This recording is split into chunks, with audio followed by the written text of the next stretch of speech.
Welcome back to another video on the Dynasty Nerds YouTube channel. I'm Marvin Elequin. Thank you guys so much for tuning in. And today I get to talk to you guys about a running back whose hype has fallen a bit ever since being drafted by the Jacksonville Jaguars in the first round. And that's none other than Travis Etienne. First off, if you have not already seen our Film Nerds breakdown on Etienne, go check that out on our channel. Jared, Nick, and Garrett do an awesome job breaking down several games from Etienne's film. But in this video, I get to talk about his impressive production profile and his efficiency, maybe even throw out a few running back comps, guys who produce similarly, and what that could mean for his NFL career going forward.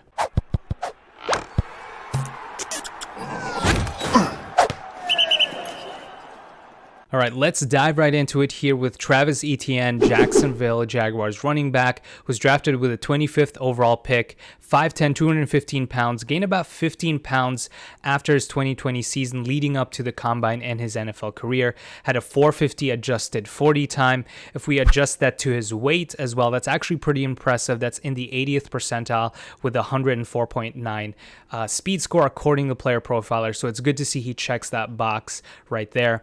But what I want to focus on here is his progression in his career. He had one of the most impressive production and efficiency profiles that we've seen in recent history for a running back, and that all starts with his involvement in his freshman season.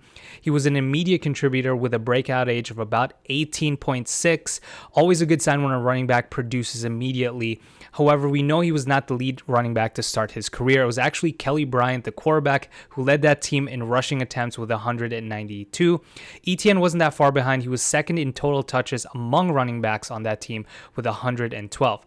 But even with limited touches, we saw glimpses of what could be with Travis Etienne.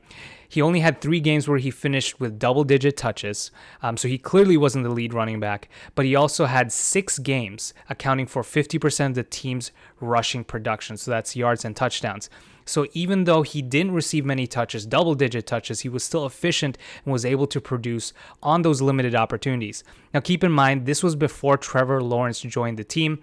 Even then, he still led the team with 13 total touchdowns, despite not being the clear-cut RB1 for that team. And he also had 7.3 yards per touch. That's what he averaged in his freshman season. Now that's pretty impressive. That's well above the college average of about 5.3. And yards per touch might not actually seem like an impressive metric, right? It seems very simple, but it actually has a strong correlation to NFL production for running backs, because running backs that are hyper efficient in college, that generally translates to production at the next level. So it's especially great to see that Travis Etienne was well above average and well above the conference average as well. Now, I can't stress enough here how important it is that Etienne was productive as an 18-year-old running back, and a true freshman at that as well. Some running backs who check that box, who produce early as an 18-year-old, and from recent draft classes are Saquon Barkley, Jonathan Taylor, J.K. Dobbins, Nick Chubb, Aaron Jones, guys who are great running backs right now in the NFL. And for reference, among this draft class, you also have Najee Harris, who had a breakout at 21 years old. Javonte Williams broke out at 20 years old. So Etienne has the edge from a breakout age standpoint there. Now, if we shift to Travis Etienne's sophomore year, we see that he led the team there with Trevor Lawrence in 2018. Etienne would actually lead the backfield with 216 touches, account for 61% of the team's running back production. And what was more impressive is that with his increased workload, which for some running backs could translate into inefficiency, he actually set a career-high 26 total touchdowns and a more efficient 8 yards per touch. That's truly impressive to see him take on more opportunities but still maintain and even improve on that efficiency.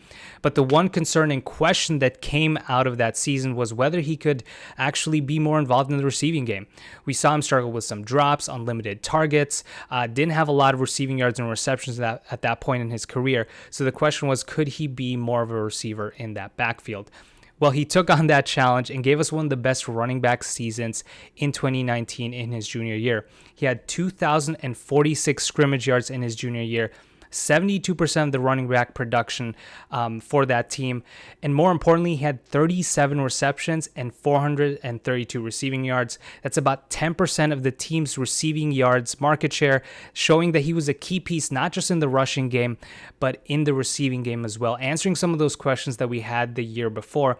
And once again, we see that theme with him where he takes on more opportunities, but his efficiency will just not decline. He set a career high 8.4 yards per touch, a second season of greater than 8 yards per touch. And what's impressive here, I want to put this production here into perspective. According to RotoViz and their box score data, we have only seen 8 running back seasons since 2005 with 200 and plus touches, averaging at least 8 yards per touch. Travis Etienne, as you can already imagine what I'm leading up to here, owns 2 of those 8 seasons. The fact that he averaged 8 yards per touch is already impressive, but doing it for 2 seasons on a massive workload is truly unheard of and very unique from the most recent draft classes that we've seen here.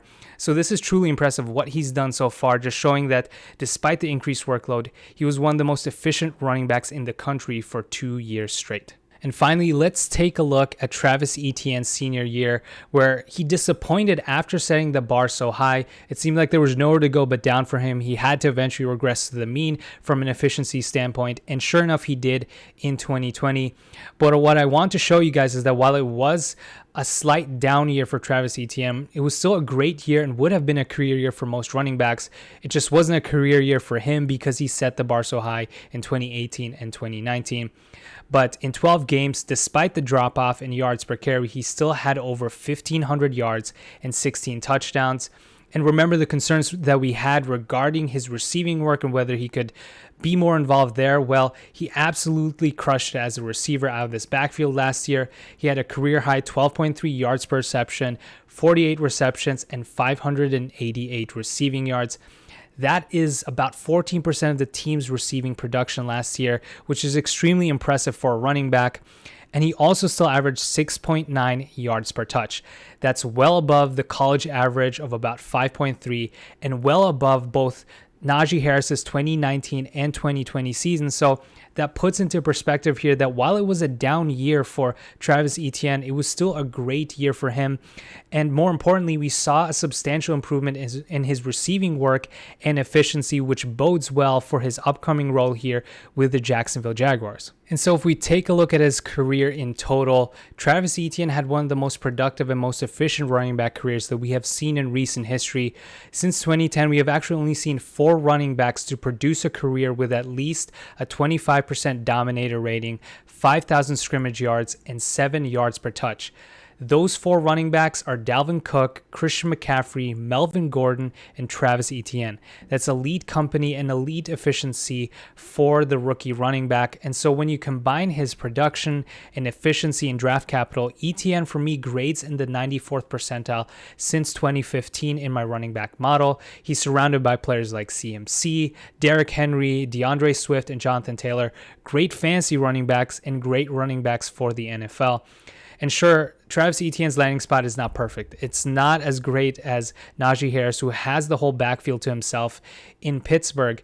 But even with James Robinson there, if the coaching staff, and it sounds like they're going to give him a versatile role, he might not necessarily dominate the rush attempts, but he could dominate the running back targets, which are more valuable for a running back anyways, especially if you're in a PPR league. For reference here, a running back target is worth about 1.56 PPR points over the last 4 seasons. A running back rush attempt is worth about 0.62 points. So that's about 2.5 times more valuable. Our target is more valuable than a rush attempt. And even if we take away the reception bonus, it's still about 1.3 times more valuable. So if you're in any form of a PPR league, Travis Etienne, with his production profile, the draft capital, and that versatile role, I do think that he could be productive in year 1. And I would not be surprised at all if he did finish in the top 24 at his position as soon as this season. All right, thank you guys so much for tuning in. Hopefully you guys enjoyed this video on Travis Etienne's impressive production and efficiency profile. And if you liked it, be sure to hit that like button, subscribe, hit that notification bell as we come out with even more content leading up to the NFL season.